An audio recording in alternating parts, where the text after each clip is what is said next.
Thank you for downloading this podcast from Digital Mindfulness. This is episode number 20.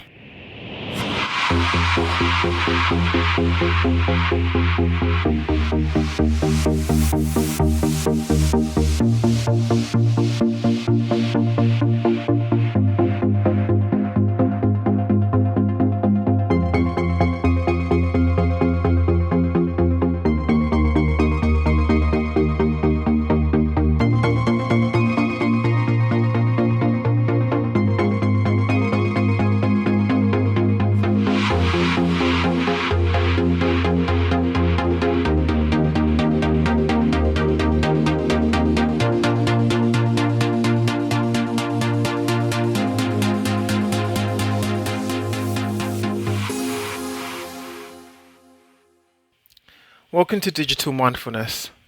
My guest today is the digital expert Steven van Belleghem. He is focused on the customer experience in the digital age and regularly speaks about this topic around the world. Steven is an entrepreneur. He's partner at the company Nextworks and also a co-founder at Embracelet, which is a wearable technology company. Steven is the author of 3 books, which are The Conversation Manager, The Conversation Company, and When Digital Becomes Human. In this episode, we talk about things that everybody needs to hear, mainly how organizations can use digital technologies to create better relationships with the people they exist to serve. I hope you enjoy this episode with Steven van Belleghem. So, Steven, welcome to the show. Thank you very much for coming on Digital Mindfulness today. We're absolutely thrilled to have you here and to be able to be talking about when digital becomes human. Well, it's my pleasure to be here. Thank you for inviting me. So, to make just people a little bit more familiar with your perspective and your work, can you let us know a little bit more about you? How did you come to be working on human moments and humanism and technology? Yeah, absolutely. Well, since the beginning of my career, I was really into the impact of digital on human behavior. So in 2001, I joined Insights Consulting, which was the first online research company in Europe, and I was employee number 8. Later on, I became one of the co-owners of the company, and we were always like trying to understand how consumers reacted to these new digital things. And in the beginning it was just just websites, and then after a while it was about social media, and I've done so many research that I decided to write a book about that. And in 2010 my first book came out. It's called The Conversation Manager. It was basically about a topic that many people talked about. It was about the impact of social media on branding and communication. And that was a bigger hit than I ever dreamt it would be. We sold more than 35,000 books of it in 2 years' time, which created some sort of a new career for me. I was invited more to speak on different events. And then, the ball gets rolling. So I wrote a different book. It also went well. And then suddenly I was doing more lectures and advisory work than I was doing research at our own company. So at that point, that became a little bit difficult. So at that point, I decided to leave Insights and start a new company. In the beginning, it was on my own, just giving lectures, workshops, keynotes, all helping companies to adapt to the new digital world. My focus became more and more onto customer centricity in the digital world at that moment. And then I came in touch with an old buddy of mine, which is Peter Hinson.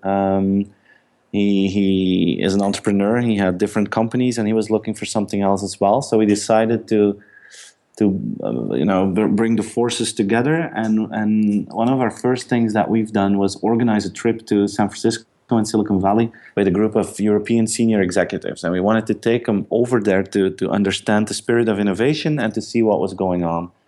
And during that trip, which was about 3 years ago, I was really impressed by the extreme focus on customers that those digital companies had. And what I didn't know before that trip is that they spend a lot more time on thinking about the customer and really thinking about what the impact of technology is.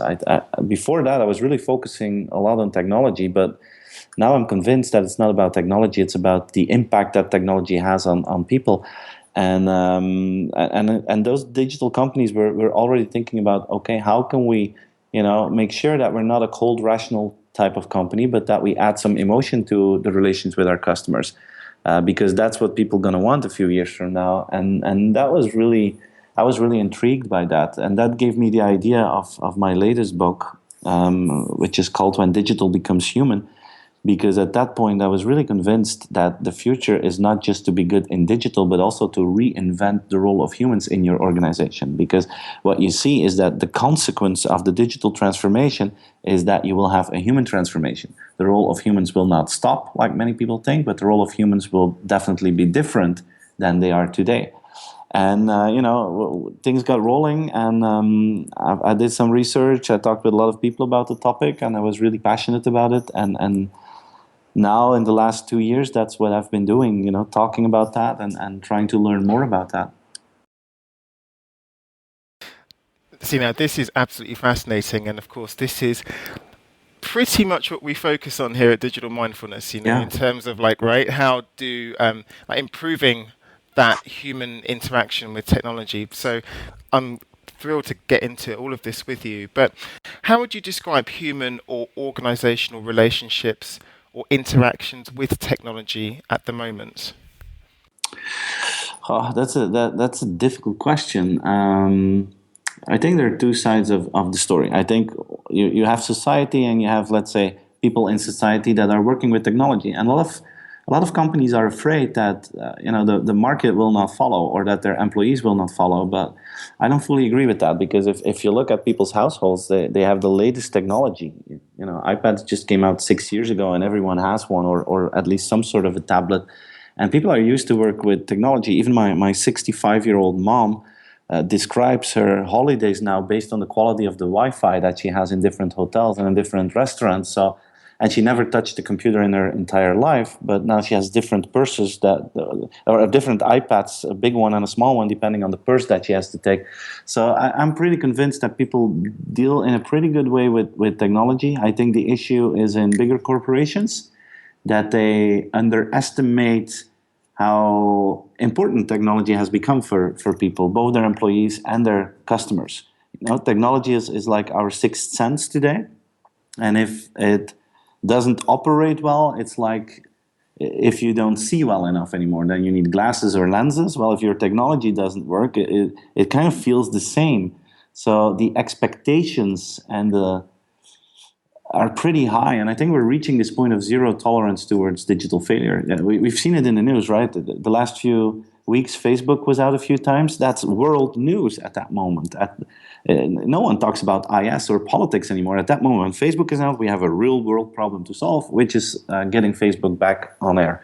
And that shows how technology has become mainstream, and it's just part of our lives. And I'm still convinced that big, more analog companies underestimate how far we are at this point with that. Do you think then, Stephen, that with this zero, I like that phrase, zero tolerance to failure for technology, do you think that we as humans then transpose that idea to other humans? We don't expect failure at all from our technology. And do you think we kind of project that onto other humans in terms of our relationships? Do you mean that we don't accept it from humans as well? Is that what you mean? Yeah. Are we that intolerant to failure, I guess, No, from humans? no, I don't think so. I think we can see the difference between technology and people, and I think the fun part is that we as people we do crazy stuff all the time, and we fail all the time, which is perfectly fine, because we know that we do that ourselves all the time, and we have, like, let us say, the mental flexibility to deal with that. I think it's completely different with technology. It has become such a normal thing in our life that if it fails, we don't understand that. If humans fails, we know that most people will try to solve it, and we will talk about that. And then you see that the expectations that we have towards humans are completely different than towards technology. I think the expectations that we have towards technology is that it's fast, easy, and fun. That's what we want. And it has to work. That's it. When you look at people, we have different expectations. The most adored people, or the people that you love to work with, they excel in three typically human skills, which are empathy, passion, and creativity. And you don't meet empathic, passionate computers or creative computers, but you do meet passionate and empathic people. And those are the kind of people that we love. So those are the expectations that we have towards humans, which are totally different and almost totally the opposite of the expectations that we have towards technology. And that's why I'm convinced that, in a customer relation, they both add value. And it's not digital or human, it's digital and human. And I want both from a company. At a certain moment, I don't want to have that human touch. If I want to do a bank transaction, I just want it to be fast and easy. It just has to work. They don't need to bother me with all kind of additional stuff.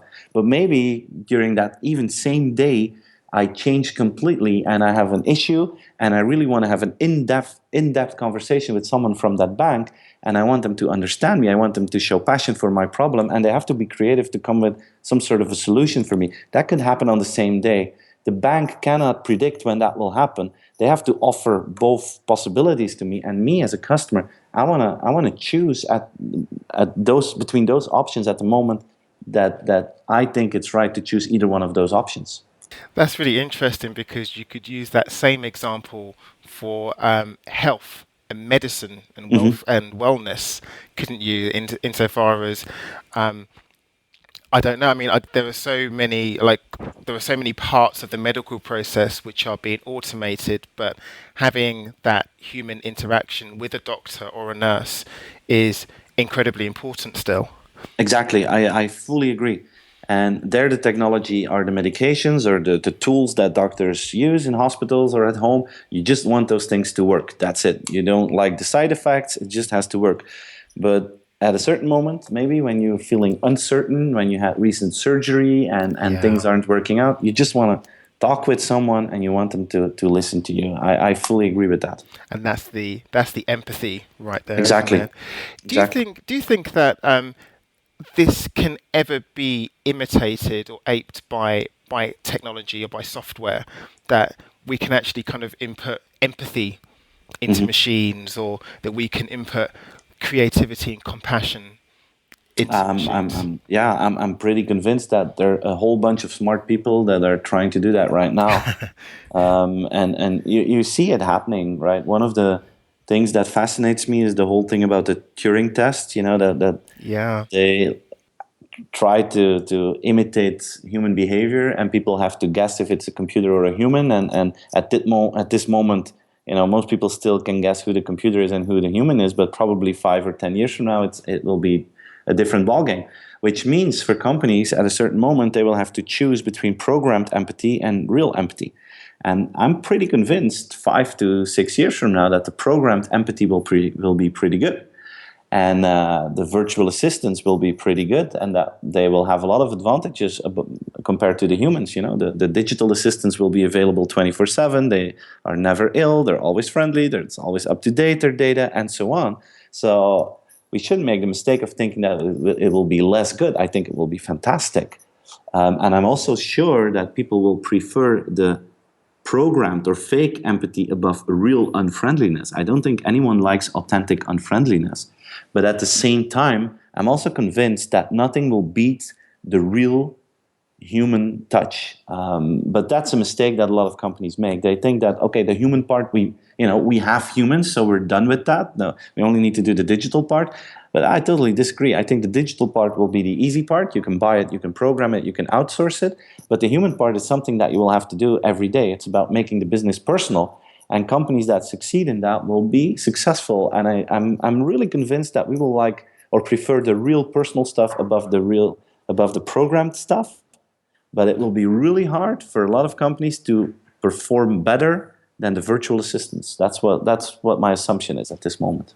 I really like that idea. I really like that idea because it does put power back to people, Yeah. and our own qualities, insofar as even though we are having technological development and it is going very, very quickly and it's very powerful, that there is still a role for humans. And actually, we do have to adapt our behavior in digitized society towards this new environment. So even human behavior towards each other is going to have to change. So we are going to need training.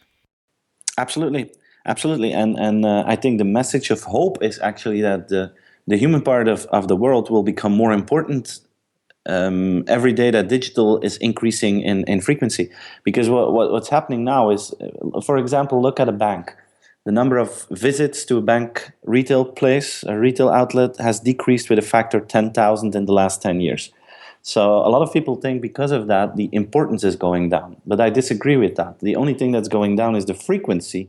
And because of the fact that the frequency is going down, the importance is actually increasing. You know, it's the law of scarcity. When something becomes scarce, it's increasing in value. And the one thing that will decrease rapidly between companies and their customers is the human contact. And because of that decrease, it becomes more important. So that means that the more digital the world becomes, the more important the human part becomes. So one of the things that you talk about, well, sorry, one of the things that we talk about in digital mindfulness is how we can make technology invisible in Yeah. human interactions. And to do this, in your work, you've spoken about scaling human moments. Could you just explain what this is? Yes, I like the idea of making technology invisible. I've never heard that, but that's exactly what technology should do. I think it's a beautiful phrase. To answer the question, scaling the human touch through technology. You know, when we talk about the human touch, we often think that you need to give everyone a pat on the shoulder every day, or give or talk with them. And that's, of course, possible if you have a small business, but if you have millions of customers, that's just impossible to do. So there's nothing wrong with using technology to scale the human touch. And there are a number of, I think, very easy techniques that we can use for that. Probably the easiest one and the most common one is video, using more video. There's this company here in I'm from Belgium, but there's a company in Belgium and Holland. It's called Coolblue. And it's the biggest privately owned e-commerce store in the world. They're selling mainly multimedia products and stuff like that. They're doing more than 500 million in turnover, and they are famous here for their extreme customer centricity. They have a net promoter score that is close to 70, so they're doing a fantastic job. And they're a company that's really investing in the human touch. So Coolblue, what I really like is their YouTube channel. They do something very simple but with a huge impact. They are using their own employees in very short YouTube videos, and they're actually videos in Dutch, and they describe differences between products. So, like, they're making a video, what's the difference between an iPhone and a Samsung Galaxy? Or they're making videos how to put a SIM card in an iPad and stuff like that. It's spoken in Dutch, so it's only for a Dutch-speaking market. It's their own employees. They're pretty, rational kind of videos, how-to videos. But last year, they had more than 20 million views on those videos.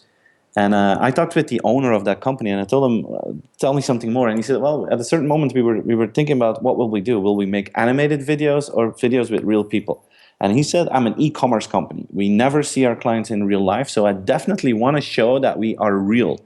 And we really made the choice to go with our own employees. And he said the secret is volume. So these guys make about 50 to 100 videos a day to put on their YouTube channel. And their vision is to help customers. And there's, of course, a very smart inbound marketing system behind that. But I like the fact that these guys are using technology to scale the human touch. They're reaching out to 20 million people in a very low cost, a very efficient way. And because of that, they have a very human face, even though they are a typically digital-only company. If you're a company and you're listening to this and you're saying, okay, we've got to increase the human moments in our organization, what is the effect of that? There's a double effect. First of all, there's the market. And what you see is that I've guided a number of companies that really invested more in being more emotional and trying to reach out to customers in a more human way. What you see is that the NPS scores are increasing rapidly, and really rapidly. And most of the time, not always, but most of the time, conversion rates are also going up. So they're selling more. But I personally think the biggest impact is internally in an organization. What I've seen is if you ask people to think about how they can become more human, how they can add that human touch as a differentiator in a digital world, it just gives a lot of energy and a lot of oxygen to teams. Because people are concerned about the digital evolution. They are concerned about their job. If you tell them that digital will become the commodity and people will be the differentiator, it gives energy. They start to brainstorm and they come up with ideas, and they are very positive about that. So it reduces the amount of negative feelings about digital evolutions, and it gives people the energy to do new stuff. And I think that, personally, I believe that that is the biggest impact of the whole thing. And I really want to kind of go on from this because one of the most concerning issues at the minute is this whole idea of technological unemployment. People are really scared about their jobs, and there's a lot of impressive literature out there that says that software is just going to make a lot of like middle class jobs obsolete, like customer service or accounting, etc. But at the same time, all of the companies that you've been speaking about want to become customer centric. Right. They want to have a better relationship with their customers, as this makes them more successful. So, I guess my question to you is: do people really have to fear technological unemployment in a customer centric world? To be honest, I don't know, but I'm a positive guy, and there are a number of things that I see why I would say it's probably going to be bumpy, but in the end, I think it's going to be positive. And just look at history. If you go back 200 years, we had the Industrial Revolution. Before that, everyone was working 7 days a week, 18 hours a day. We had child labor, and everyone lived in total poverty. At that moment, they started to invent machines that would take away the human labor. So I can imagine back then they had kind of the same discussions. But what happened is that because of the innovations, there were a whole lot of new jobs that popped up. The economy grew, and because of that, it wasn't really an issue. That's the first thing in history. Second thing is, after the Second World War, a lot of women started to go to the labor market. In theory, for every woman that came to the labor market, a man would have lost his job. If you think in a linear way, which never happened because of the fact that we got more creativity and more power to the market because of the additional workforce. The economy started to grow, and there came new jobs that we didn't know up front. And I'm maybe naive, but I'm kind of thinking that the same thing will happen now. The new workforce is now computers and robots, and because of that, we create, on the one hand, new jobs. On the other hand, we create more interesting, more valuable jobs, and maybe we will have to work less because that's what's been happening in the last 200 years. We all started to work less, and that's my theory. And the second thing is, I've recently seen a piece of research that showed that the more digital advanced a country was, the less unemployment there was in that country. So, the combination of that research and just looking at history, and I know that's not a guarantee that the same thing will happen again, makes me look at it in a more positive way than most people do. So then, Stephen, how would you suggest then that people stay relevant in a digital-centric world? I think we will have to not work harder, but we will have to work better because everything will become more transparent. And you will see more and more if people are not performing better than a computer. And I think that if you don't perform better than a computer or a robot, you will get into trouble at a certain moment. So our performance levels will have to increase. And we have to make sure that we're good in those things that computers are not good at. It's like those three that I discussed in the beginning of our conversation, the empathy, creativity, and passion. I think we need to be really good in those things. And see how computers are evolving and making sure that we're always good in those things that computers are not good at. I think that will be the answer to it. That's really interesting that perhaps empathy, compassion, and creativity training, kind of almost like digital age empathy, digital age compassion, these are going to be really important for people to be skilled up in the future. So my penultimate question is about data, and about customer centricity. Insofar as when there's more customer centricity, that means then that software or companies need to know more about people's behaviour, and that's represented in data. But people, after the Snowden revelations, were quite concerned about companies having ever more information and data about us. But Mhm. how can companies ensure that their customers and even their staff get a better deal with regards to data and collection? Well, I think the answer is return on data. I think people are okay with the fact that they share their data as long as they get enough return on their data. And I know people are saying that they're concerned about it, but if you look to their behavior, it's not really aligned with their statements, because otherwise we would all drop out of Facebook and Google and stuff like that. But we don't. We keep on using it more and more, even though we know that they have access to everything that we do. But we're okay with that because we get a fantastic service in return for free. And if you're not okay, you just have to leave them. So if the return on data is high enough, and if the trust in certain companies is high enough, there's no privacy issue. There was an interesting case in Holland last week. There was an insurance company that said, we're going to give you sensors for your car, and if you drive safe, you will have to pay less for your car insurance. We will give you a wearable, and if you walk every day, you will have to pay less for your life insurance, which is a fantastic idea, if you ask me. But still, they got attacked on Twitter like crazy, because people said, "Yeah, we don't really trust this, and we're not sure about privacy, and so on and so on." So it's not going to happen. The funny thing is, there's this startup in New Jersey in the US, which is called Hi Oscar, which is a startup in the health insurance industry. They do exactly the same thing in health insurance. You get a wearable, and you pay less if you walk. And everyone loves them. Everyone is really excited by them. So excited that from zero on the day they started, today, 2 years later, they have 12% of the market in a stable market. So people really love it. And I was thinking, okay, what happened here? You know, they have the same idea, but the market is complaining about privacy with the more older company, and with the startup, everyone thinks it's really cool. So I think it has a lot to do with trust. If you trust the company, you're okay with them dealing with your data. If you don't trust them, it will always be an issue. So the fact that they complain about data initiatives shouldn't lead to a privacy discussion in the company. It should lead to a trust discussion in the company, because that's the real concern. And the last thing that I would like to add to that is, I think in the next 5 years, we will all see that privacy is not the issue, but security is the issue. I don't think Facebook and Google have bad intentions with our data, but I'm really convinced that there are a lot of bad guys out there that do have bad intentions with our data.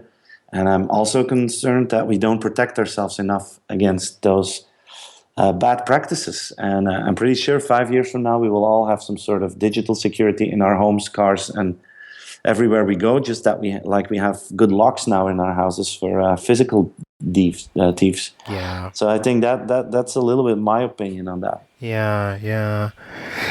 Um, on one of your videos, one of your most recent videos, it was really interesting. You said that people listen to technology more than they listen to humans, and I really wanted to Yeah. talk to you about that, because I think it's true. But could you just explain what your thinking was behind that? Why people listen Yeah. to notifications and technology more than we do other people? Yeah, of course. It was it's. I started thinking like that due to a funny anecdote. I was with a group of a board of a big pharmaceutical company. I was with them for a week in Silicon Valley. We were looking at the future of healthcare, and in the beginning of the trip, they all got an Apple Watch. And people that have an Apple Watch will know that every hour that watch is telling you that you need to stand up for at least 1 minute, because that's good for your health. So the funny thing was, we had like 15 meetings in 3 days with this group of senior people, and meeting some startups and some other companies. Every meeting, suddenly they were standing up because the watch told them to stand up. And I was looking at them and said, this is extremely interesting and extremely funny. And I told them after 2 days, I said, guys, do you realize what's going on? Just imagine that in the beginning of our trip, I would have agreed some sort of a secret sign with you, like if I scratch my hair, you'll have to stand up, because that's going to be fun during the meeting.